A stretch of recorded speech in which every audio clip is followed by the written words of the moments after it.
ಇನ್ನು ಜಾತಿ ಗಣತಿಯ ವಿಚಾರಕ್ಕೆ ಸಂಬಂಧಪಟ್ಟಂತೆ ಬಿಬಿಎಂಪಿಯ ಸಿಬ್ಬಂದಿಗಳ ನಡವಳಿಕೆ ವ್ಯಾಪಕ ಆಕ್ರೋಶಕ್ಕೆ ಕಾರಣವಾಗ್ತಿದೆ. ಬೆಂಗಳೂರಿನಲ್ಲಿ ಬೇಕಾಬಿಟ್ಟಿ ಎಸ್ಸಿ ಒಳ ಮೀಸಲಾತಿಯ ಸರ್ವೆ, ಪಬ್ಲಿಕ್ ಟಿವಿಯ ನಿರಂತರ ವರದಿಯ ಬಿಗ್ ಇಂಪ್ಯಾಕ್ಟ್ ಇದು. ಸ್ಟಿಕ್ಕರ್ ಅನ್ನು ಅಂಟಿಸುವ ಕಾರ್ಯದಲ್ಲಿ ಕರ್ತವ್ಯ ಲೋಪವಾಗಿದೆ.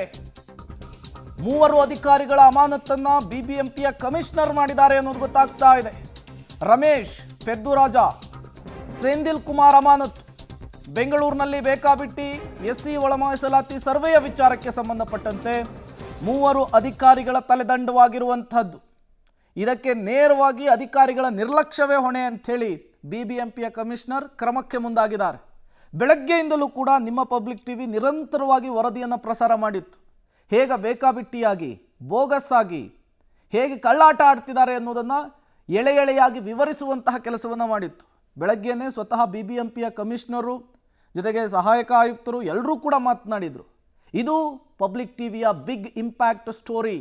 3 ಅಧಿಕಾರಿಗಳನ್ನು ಅಮಾನತ್ತು ಮಾಡಿದ್ದಾರೆ ಬೃಹತ್ ಬೆಂಗಳೂರು ಮಹಾನಗರ ಪಾಲಿಕೆಯ ಆಯುಕ್ತರು. ರಮೇಶ್, ಪೆದ್ದರಾಜು, ಸೆಂದಿಲ್ ಕುಮಾರ್ ಅಮಾನತ್ತಾದಂತಹ ಅಧಿಕಾರಿಗಳು. ಈ ಮೂಲಕ ನಿರಂತರವಾಗಿ ಪಬ್ಲಿಕ್ ಟಿವಿ ವರದಿಯನ್ನು ಪ್ರಸಾರ ಮಾಡಿತ್ತು.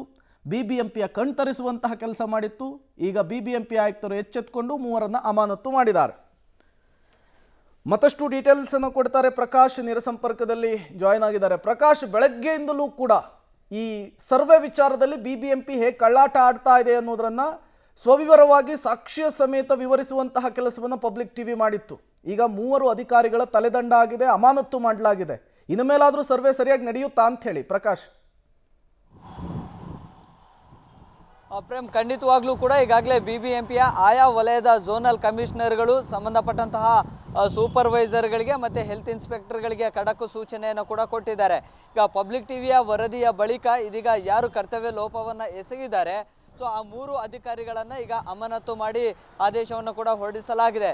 ಈಗಾಗಲೇ ಏನು ಪೆದ್ದುರಾಜು, ಸೆಂದಿಲ್ ಕುಮಾರ್ ಜೊತೆಗೆ ಓರ್ವ ಅಧಿಕಾರಿಯನ್ನು 3 ಕೂಡ ಅಮಾನತುಗೊಳಿಸಲಾಗಿದೆ. ಜೊತೆಗೆ ಅವರು ಆಯಾ ವಲಯದ ಸೂಪರ್ವೈಸರ್ಗಳು ಯಾರಿರ್ತಾರೆ, ಪಾಲಿಕೆಗೆ ಸಂಬಂಧಪಟ್ಟಂತಹ ಸೂಪರ್ವೈಸರ್ಗಳು, ಅವರುಗಳಿಗೆ ಆ ಒಂದು ಜವಾಬ್ದಾರಿಯನ್ನು ಕೊಟ್ಟಿದ್ರು. ಅವರಿಗೆ ಒಂದಿಷ್ಟು ಸ್ಟಿಕ್ಕರ್ಗಳನ್ನು ನೀಡಿದ್ರು. ಅವರು ಮನೆಗಳಿಗೆ ಹೋಗಿ ಅಲ್ಲಿ ಸರ್ವೆನ ಮಾಡಿ ಸ್ಟಿಕ್ಕರ್ಗಳನ್ನು ಅಳವಡಿಸಬೇಕಾಗಿತ್ತು.